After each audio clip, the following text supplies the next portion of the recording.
Hello everyone, एसकेटी podcast hits आप देख रहे हैं। मैं हूं आपके साथ शालिनी कपूर तिवारी। हमारे जो पॉडकास्ट है उन्हें अलग अलग टुकड़ों में बांटकर आपके सामने हम पार्ट 1, पार्ट 2, कभी कभी पार्ट 3 में लेकर के आते हैं। और इसी कड़ी में आज आपको इन्वेस्टमेंट की टिप्स मिलने वाली है शरद कोहली सर से। आप उन्हें इकोनॉमिस्ट के तौर पर भी जानते हैं, इन्वेस्टमेंट गुरु के तौर पर आप उन्हें जानते हैं। हमने क्रिप्टो से लेकर म्यूचुअल फंड से लेकर प्रॉपर्टी और लोन तक के ऊपर आज के पॉडकास्ट में उनसे बात की है। इसे आप देखिए, एंजॉय कीजिए, शेयर कीजिए, पॉडकास्ट को लाइक कीजिए और अगर आपके मन में कोई सवाल है तो वो कमेंट में लिखिए। अगली बार जब शरद कोहली सर आएंगे तो उनसे वो सवाल मैं जरूर पूछूंगी। मुझे एक रूल बताइए ना सर कि मेरी सैलरी का कितना परसेंट मैं लोन ले सकती हूँ, और जो आप मुझे जितना परसेंट लोन लेने के लिए कह रहे हैं, क्या उसमें car loan, home loan, AC loan, TV loan, ये सब कुछ आ जाता है क्या उसमें? जब तक ईएमआई आपके लिए सरदर्द ना बन जाए तब तक ईएमआई कोई दिक्कत नहीं है। मुझे लगता है कि अगर आपकी सैलरी 1 लाख है, वैसे तो ये पर्सन टू पर्सन डिफर करता है, क्योंकि हर किसी का लाइफस्टाइल अलग होता है, हर किसी का फैमिली साइज़ अलग होता है, हर किसी की प्रेफरेंसेस अलग होती है। किसी को घर अच्छा पसंद है, किसी को गाड़ी अच्छी पसंद है, किसी को खाली फ़ोन अच्छे से तसल्ली हो जाती है, किसी को कपड़े अच्छे पसंद है। तो ये पर्सन टू पर्सन डिफर करता है। पर हाँ, एक औसतन हम बात करें, मुझे लगता है आपका लोन आपकी इनकम से 30-40% से ज़्यादा नहीं होना चाहिए। यानी कि जो आप रीपे कर रहे हैं, 1 लाख अगर आपकी सैलरी है तो आप महीने का 30-40 हज़ार से ज़्यादा उसमें से रीपे मत करिए, वरना आपकी जो रोज़मर्रा की ज़रूरतें हैं उसमें भी कमी दिखनी लग जाएगी और वो आपके लिए सरदर्दी बन जाए। और कहीं गलती से नौकरी नहीं रही और इनकम आनी बंद हो गई किसी वजह से, तो फिर तो आपके लिए बहुत बड़ी मुसीबत खड़ी हो जाएगी। तो लोन उतना ही लीजिए जितना आप आसानी से उसको रीपे कर पाएँ। कोशिश तो करनी चाहिए कि लोन नहीं लेना चाहिए, पर अगर आपको लग रहा है कि आप कंफर्टेबल हैं ईएमआई देने में, मेरी इतनी इनकम है कि मैं लोन दे सकता हूँ। मैंने एक न्यूज़ प्लेटफॉर्म पे अभी शो किया था, बड़ा उसमें उसको अच्छे तरीके से ट्रोल भी हुआ, पर वो बात सच्ची थी। बहुत लोगों ने उसको अप्रिशिएट भी किया। किसी व्यक्ति की सैलरी 6 लाख रुपए महीने थी, 5 लाख रुपए, 6 लाख रुपए महीना। आप मानेंगे नहीं, उसके टोटल लाइबिलिटीज़ ईएमआई की, घर का लोन, महंगी कार ली हुई थी। अब सीईओ साहब थे, 60-70 लाख सैलरी थी, तो गाड़ी भी साधारण नहीं, उन्होंने मर्सिडीज़ वगैरह रखी हुई थी। सारा मिला के 3,70,000 रुपये उनका किस्तों में चला जाता था। 5 लाख सैलरी में 3,70,000 किस्तों में चला जाता था। बच्चों महंगे स्कूल में थे, 50-60 हज़ार बच्चों का खर्चा था। मतलब किस्तों का मेरा मतलब है जो फिक्स खर्चे होते हैं। और कार के लोन में, घर के लोन में, ये सब जाके तो उनके पास, आप मानेंगे नहीं, उन व्यक्ति ने मुझे ये बताया कि मेरे पास किसी महीने घर की ग्रोसरीज खरीदने के लिए भी पैसे नहीं बचते हैं। ये 5 लाख रुपए सैलरी वाले का हाल था। तो आप इसमें आप इंडल्जेंस दिखाइए। आपने क्या किया, जैसे ही आपकी सैलरी 5 लाख हुई तो आपने कहा अब तो मुझे ये भी चाहिए, अब तो मुझे ये भी चाहिए, अब तो मैं ये भी अफोर्ड कर सकती हूँ, कर सकता हूँ, ये भी कर सकता हूँ। वो करते करते उनको ये ध्यान ही नहीं रहा कि उन्होंने वो रेखा कब क्रॉस कर ली जो आपको अमीर से गरीब बना सकती है। निशब्द हूँ मैं ये आपका एग्जाम्पल सुनने के बाद, और मुझे लगता है फिर तो हमारे बहुत से व्यूवर हैं जो उनसे अमीर हैं। बिल्कुल, वो 5 लाख कमा के गरीब है। देखिए, अमीरी गरीबी की डेफिनेशन जो है, अभी हाल में आपको पता होगा मल्टी डायमेंशनल पॉवर्टी इंडेक्स जो सरकार ने, नीति आयोग ने निकाली, 25 करोड़ लोग उसमें से बाहर आए हैं। तो बहुत सारे लोगों ने गवर्नमेंट को भी ट्रोल किया कि, तो एक उसमें इंटरेस्टिंग फैक्ट निकल के आया। एक व्यक्ति मुझे मिला जिसके बैंक में 10,000 रुपये थे। हाँ। बहुत खुश, मेरे पास 10,000 रुपये हैं, मेरी रोज़ की ज़रूरत है, मेरे बच्चे को 500 रुपये स्कूल की फ़ीस जाती है, मेरे इतने जुड़े हुए हैं। खुश था, प्रसन्न था वो। एक व्यक्ति था जो 5 लाख रुपए जिसके बैंक में थे, दुखी था वो अपने आप को गरीब कह रहा था। 10,000 वाला अपने आप को अमीर कह रहा था, 5 लाख वाला अपने आप को गरीब कह रहा था। तो मुझे लगता है थोड़ा सा माइंडसेट, आपकी सोच भी है, क्योंकि इसकी कोई परिभाषा नहीं है। कोई व्यक्ति 5 करोड़ कमा के भी अपने आप को गरीब कहता है, कोई 5 लाख कमा के भी अपने आप को अमीर कहता है। तो मुझे लग रहा है कि ये पर्सन टू पर्सन डिफर करता है कि आप उसको कितना मैं थोड़ी, आप कहेंगे फिलॉसफी में चला गया, मेरा फिलॉसफी से मतलब नहीं है। मेरा मतलब ये है कि आप कहाँ पर जाके कंटेंट होते हैं, वो ज़्यादा मायने रखता है बजाय कि बैंक बैलेंस कितना है। मैं फिर वापस से आपकी वो रिसेशन वाली बात पे आपको लेकर के आ रही हूँ, क्योंकि ये अभी मेरे मन में सवाल आया है, उस समय नहीं आया था ये ख्याल कि अगर वाकई रिसेशन आने वाला है और उसकी एक छोटी सी झलक हमें इंडिया में भी दिखाई देगी, तो वो कौन सी जगह हो जहाँ पे अगर मेरा इन्वेस्टमेंट है, या मैं शेयर मार्केट में ट्रेडिंग कर रहा हूँ, या मैं स्टॉक खरीदता हूँ, तो वहाँ पे मैं रोकना शुरू कर दूँ। देखिए, अगर शेयर मार्केट में रिसेशन के टाइम में मुझे लगता है SIP बेस्ट होता है, क्योंकि SIP आपको क्या करता है कि आपको अलग अलग लेवल्स पे एंट्री देता है हर महीने, और इन्वेस्टमेंट में ऑटोमेशन लाता है। हर महीने आपके कट रहा है, आपको मालूम नहीं, आप अपनी मर्जी से तो किसी महीने आलस कर जाएंगे, या इस महीने यार ये खर्चा ज़्यादा है, छोड़ो नहीं करते। तो एक तो वो ऑटोमेशन वाला एडवांटेज है, प्लस आप स्टॉक मार्केट में अलग अलग लेवल्स पे घुस रहे हैं। तो अगर आपको लग रहा है कि मार्केट बहुत ज़्यादा गिर रही है तो आप अपने SIP का साइज़ छोटा कर दीजिए, पर उसको बंद मत करिए। मुझे लगता है कि शालिनी 5 जो मैंने एवेन्यूज़ बताए, उन 5 एवेन्यूज़ में अगर आप फैला के लगाएंगे तो आपको कुछ भी रोकने की ज़रूरत नहीं पड़ेगी, क्योंकि आपका रिस्क बहुत इवनली स्प्रेड है। अगर रिसेशन आता है, हो सकता है गोल्ड एकदम चढ़ने लग जाए और मार्केट उतना ना चढ़े, हो सकता है अब इंटरेस्ट रेट्स कम हो रहे हैं, बैंक की FD का रेट बहुत कम रह जाए, पर रियल एस्टेट बढ़ने लग जाए। तो 5 अलग अलग एसेट क्लासेस हैं, कुछ ना कुछ उसमें से ज़रूर चलेगा और कुछ ना कुछ नीचे रहेगा। अब देखिए, पांचों चढ़ने लग जाएं, ये तो संभव भी नहीं है, बहुत रेयर होता है। तो ये जो रिस्क स्प्रेड करने की स्ट्रैटेजी है, ये इसी वजह से बताई गई कि एक एसेट नीचे चल रहा है, दूसरा ऊपर चल रहा है, कम नीचे चल रहा है, कम ऊपर चल रहा है, वगैरह वगैरह। ये जो 5 एसेट आपने बताए हैं, मेरे व्यूवर्स ने भी अगर गौर किया है तो मुझे कमेंट करके वो बताएं कि इसमें बिटकॉइन और इथेरियम का जिक्र नहीं किया है सर ने, तो उधर का रुख नहीं करना है किसी को भी, 500 रुपए भी नहीं डालने हैं क्या? आपने मेरे मुंह की बात छीन ली। और मैं सोच रहा था कि आपने पूछा नहीं कि भाई क्रिप्टो क्यों छोड़ दिया आपने। तो मुझे लगता है कि भारत में अभी ये एक तो मान्य नहीं है, और मुझे दर्जनों लोग मिले शालिनी जिनके वॉलेट से वो चोरी हो गए, हैक हो गए, फ़ोन खो गया, और कहीं उनको शिकायत करने की दरवाज़ा नहीं था, किसी दरवाजे को खटखटा नहीं सकते थे, ना रिजर्व बैंक को, ना किसी सरकारी डिपार्टमेंट को, क्योंकि भारत में अगर ये अवैध नहीं है तो वैध भी तो नहीं है अभी। It is not legal, if it is not illegal it is also not legal. तो जो चीज़ अभी लीगल नहीं है उसको आप अपने रिस्क पर कर रहे हैं, पहली बात। दूसरी बात, मैंने क्रिप्टो एसेट जब से आए हैं उस पर बहुत रिसर्च करी, बहुत क्लोजली फॉलो किया, निवेश तो नहीं किया पर फॉलो किया। इसका कोई फंडामेंटल नहीं है, खाली न्यूज़ फ्लो है। ट्रंप साहब ने वर्ल्ड लिबर्टी फाइनेंस बनाई, पाकिस्तान में जाके अपने रिश्तेदारों के लिए कंपनी चढ़ने लग गया, बबल के बाद सुनाई दी, गिरने लग गया, कहीं कोई ATM खुलता हुआ कि न्यूज़ पता लगी, चलने लग गया, कहीं पता लगा कि क्रिप्टो एसेट बहुत बड़े लेवल पे हैक हो गए हैं, बंद हो गया, कोई कॉइन एक्सचेंज खुल गया, कोई क्रिप्टो एक्सचेंज खुल गया नया, चलने लग गया। तो मुझे लगता है जो चीज़ फंडामेंटल्स पे आधारित नहीं है, जो खाली न्यूज़ फ्लो पे चलती है, और आप तो स्वयं मीडिया जगत से आती हैं, आप न्यूज़ के जगत से आती हैं, मुझे बताइए कभी क्या कोई ये फोरकास्ट कर सकता है कि अगले घंटे क्या न्यूज़ आने वाली है? नहीं कर सकते। तो जिस चीज़ को आप कभी फोरकास्ट नहीं कर सकते और न्यूज़ पे चलना है, देखिए कंपनी है, उसकी बैलेंस शीट है, उसकी सेल्स हैं, उसका एक सेक्टर है जिसको बिलोंग करती है, उसका प्रॉफिट बिफोर टैक्स है, प्रॉफिट आफ्टर टैक्स है, कोई भी चीज़ है, गोल्ड है, हमें पता है कि इतने डिपॉजिट्स हैं, सिल्वर है, उसको मोबाइल फ़ोन्स में यूज़ किया जा रहा है, सोलर बैटरीज में यूज़ किया जा रहा है, इतनी डिमांड बनी, पर इसका तो कोई माई बाप ही नहीं है, जिसका कोई माई बाप ही नहीं है। बिटकॉइन जो सबसे बड़ा इस समय वीडियो, आप बताइए कौन इसका फाउंडर था? एक वो साकोशी साहब आते हैं नागमो, उसका लोग भी नाम भी अलग अलग लेते हैं, मालूम नहीं वो व्यक्ति है भी नहीं है, कभी एग्जिस्ट भी किया नहीं किया। मुझे लगता है जिसका कोई पेरेंटेज ही नहीं है जिस एसेट का, उससे दूर रहना अच्छा है। And I have no qualms in saying that. अब मुझे लगता है थोड़ा सा ये, मैं नहीं जानती मुश्किल है या नहीं है, मुझे मुश्किल लगता है ये सवाल। मैंने एक घर बना लिया, उसमें मैं राज़ी खुशी रह रही हूँ, मुझे दूसरा घर रहने के लिए नहीं चाहिए, अब मुझे इन्वेस्ट करना है। क्या अब लेट्स से अगर 40 साल की उम्र में मैं घर बना चुकी हूँ, तो अब बाकी बची हुई अपनी ज़िंदगी में मुझे इन्वेस्टमेंट म्यूचुअल फंड में करना है या एक दूसरे घर और प्रॉपर्टी में करना है? क्योंकि सर बहुत से लोगों को मैंने देखा है, वो जो रेंटल इनकम होती है वो उसे बड़ा अच्छा मानते हैं। तो आपके हिसाब से एक घर बनाने के बाद क्या दूसरे घर की ज़रूरत रेंटल इनकम के लिए है, या वो पैसा म्यूचुअल फंड में डालना सही है? बिल्कुल भी मुश्किल सवाल नहीं है शालिनी, ये सवाल मैं अक्सर जवाब देता हूँ, क्योंकि जो रेंटल इनकम का ROI है, जिसको हम रिटर्न ऑन इन्वेस्टमेंट कहते हैं, वो ऑन एन एवरेज 2 से 4% के बीच में है।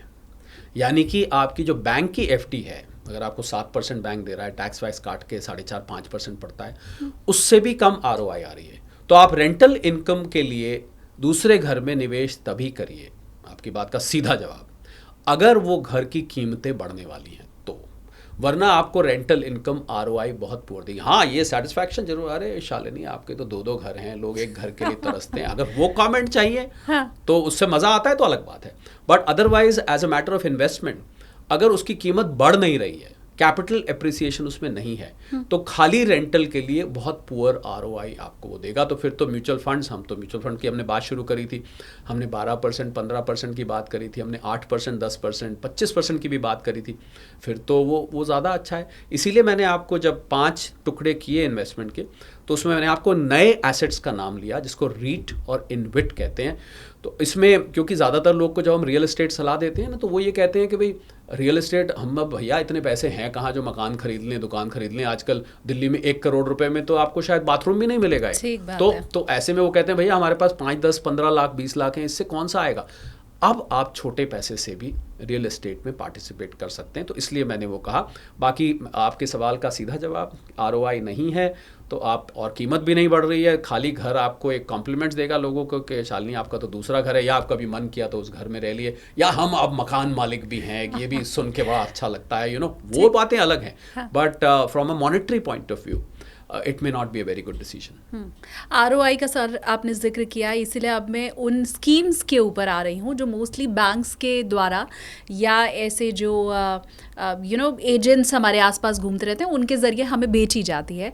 आप जैसे ही शादी करते हैं आपको एक स्कीम बताई जाती है कि बच्चा पैदा होगा 10 साल तक आप यहाँ इधर इन्वेस्ट कीजिए तो आपको 10%, 12% तक रिटर्न 20 साल के बाद मिलेगा। अगेन उसका भी ROI बहुत कम होता है शायद। मैं समझना ये चाहती हूँ कि अगर आज अपने बच्चे के लिए मैं इन्वेस्टमेंट करना चाहती हूँ तो ऐसी किसी स्कीम में पैसा डालूं या फिर म्यूचुअल फंड में पैसा डालूं?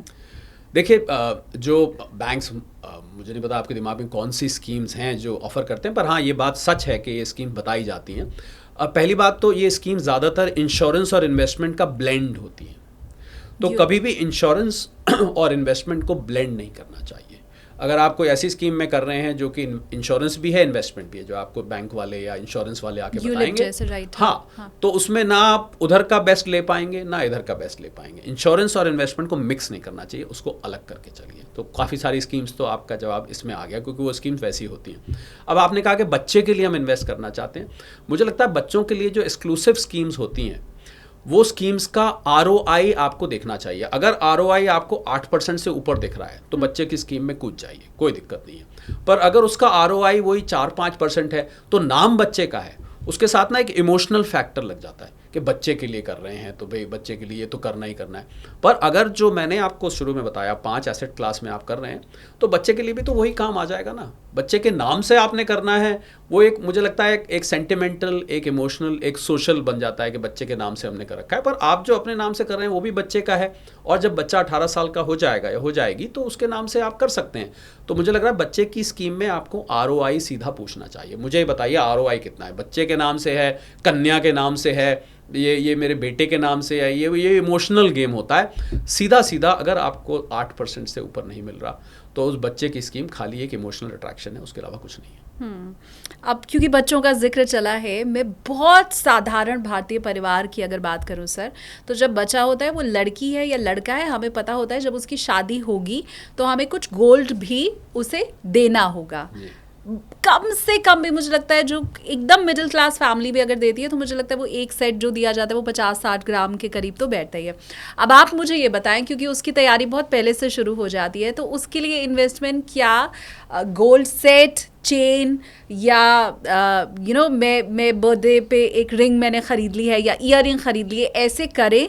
या आज भी गोल्ड ETF, जितना मैं समझती हूँ बहुत कम परसेंटेज है लोगों का उसमें इन्वेस्ट करने का, तो उधर आप लोगों को बढ़ने को कहेंगे, इधर कम होने और उधर बढ़ने को, ऐसा आप कहेंगे क्या? बहुत अच्छा सवाल आपने पूछा। शादियों का सीज़न है और बहुत अच्छा, तो इस थोड़ा सा अब इसमें एक नया नज़रिया आया है। जो आप कह रही हैं वो सब ठीक है कि एक सेट देना होता है, वो बनाना होता है, वो सब ठीक है।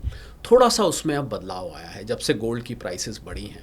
बदलाव ये आया है शालिनी कि मुझे बहुत सारे ज्वेलर्स मिले, बड़े ज्वेलर्स, छोटे ज्वेलर्स मिले, तो ऑर्नामेंटल वैल्यू गोल्ड की और गोल्ड की इन्वेस्टमेंट वैल्यू दोनों को अलग कर देने का समय आ गया है। अब इसका अर्थ क्या है? इसका अर्थ यह है कि अगर आपको किसी शादी ब्याह में जाना है और आपको ऐसी शादी ब्याह है जहाँ आपका एक अच्छा गोल्ड पहना हुआ दिखना ज़रूरी है, whatever you are wearing should be very very nice, तो मुझे लगता है आपको 9 कैरेट, 14 कैरेट, 18 कैरेट पर ही अपने आप को रोक देना चाहिए। क्योंकि अगर आप वो ज्वेलरी का पीस अपनी बेटी को या बहू को इसलिए दे रहे हैं कि ये सेट इसके आगे जाके मुसीबत में काम आएगा, तो it may not be a very good decision. Reason उसमें इम्प्योरिटी है, उसमें मेकिंग चार्जेस हैं। इसकी बजाय आप उनके नाम पे एक ETF कर दीजिए ना, उसमें कोई इम्प्योरिटी नहीं है, कोई वो नहीं। या बार और कॉइन दे दीजिए, अगर आपके पास रखने की समस्या नहीं है तो आप बार और कॉइन्स दीजिए जिसमें कोई मिलावट नहीं होती, जो 24 कैरेट्स के हॉलमार्क सर्टिफाइड मिलते हैं।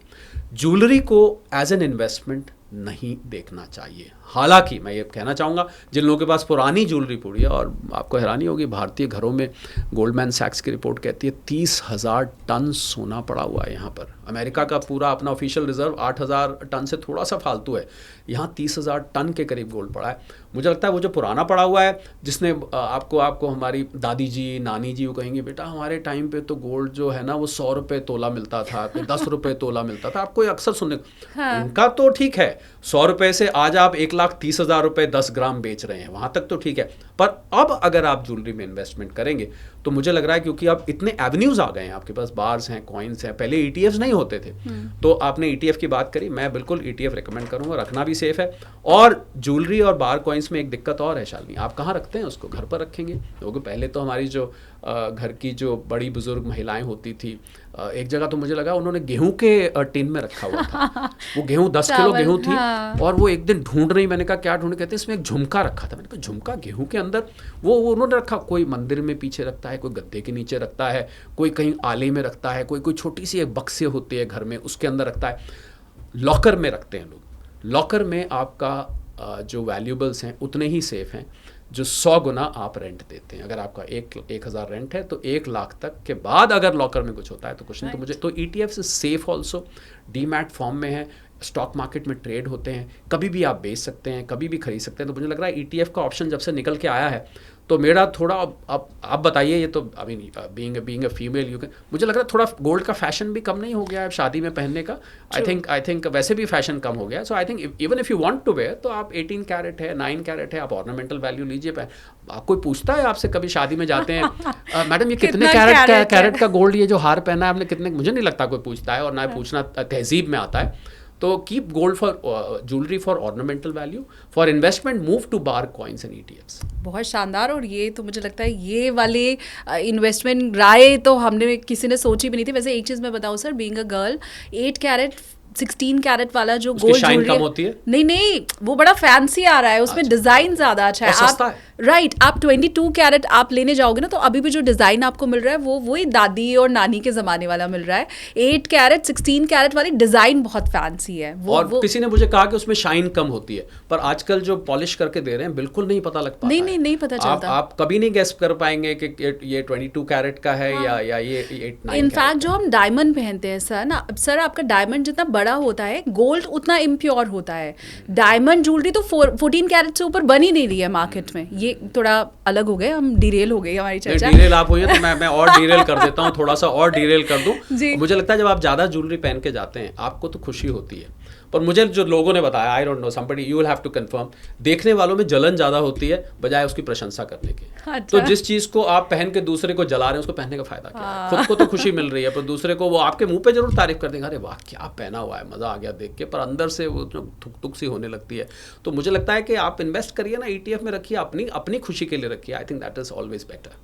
ठीक बात है। वैसे आपके बटुए में जब भी पैसा ज़्यादा होगा ना तो लोगों को जलन होती है सर। मैं अगर किसी को बता दूं मेरे पास इतना बैंक बैलेंस है तो उसमें भी जलन होगी। अब क्योंकि घड़ी आगे इशारा कर रही है और सर को कहीं जाने की जल्दी है, मैं एक आखिरी सवाल सर पूछ रही हूँ आपसे, और इस वादे के साथ कि हम बहुत जल्द दोबारा फिर मिलेंगे। क्या मेरे वो व्यूवर जिन्होंने बहुत लेट कर दिया है इन्वेस्टमेंट में, क्योंकि मैं ऐसा मानती हूँ मिलेनियल को शायद अक्ल थोड़ी देर से आई है इन्वेस्टमेंट की, वो अगर तो आए देर से ठीक बात, तो क्या 40 क्रॉस जो लोग कर चुके हैं और उन्होंने इन्वेस्टमेंट बहुत लेट शुरू किया है, क्या वाकई बहुत ही देर हो गई है उनके लिए क्या? नो। और आपके इतने बड़े सवाल का मैं एक लाइन में जवाब दे सकता हूँ। For a long term investor any time is a good time to invest. जब आप लंबे वक्त के निवेशक हैं कभी भी आप उस ट्रेन पे सवार हो सकते हैं। फोमो मत फील करिए, you have not missed the bus, fear of missing out बिल्कुल यहाँ पर नहीं है। आप अगर लंबे वक्त के लिए आ रहे हैं, पर थोड़ा सा मिलेनियल में पेशेंस कम होती है, तो अगर आपके और हमारी बातचीत को सुन के पेशेंस ले आएँ और 5 से 10 साल का नज़रिया रखें, तो मुझे लगता है कि उनको बहुत अच्छा, जिस भी एसेट क्लास में वो जा रहे हैं, जो हमने अभी तक बातचीत करी है उसके आधार पर उनको एक अच्छा रिटर्न मिल सकता है। So long term investor any time is a good time to invest. Thank you so much sir. लोगों को भी अब मैं उम्मीद करती हूँ कि आपने इतनी अच्छी अच्छी बातें बताई हैं तो वो उसके ऊपर बस आगे चलना शुरू करें, फ़ायदा तभी होगा, वरना बातें हैं बातों का क्या। Thank you so much sir, आपने इतना टाइम दिया और हर सवाल का जवाब दिया। Thank you sir. Thank you so much.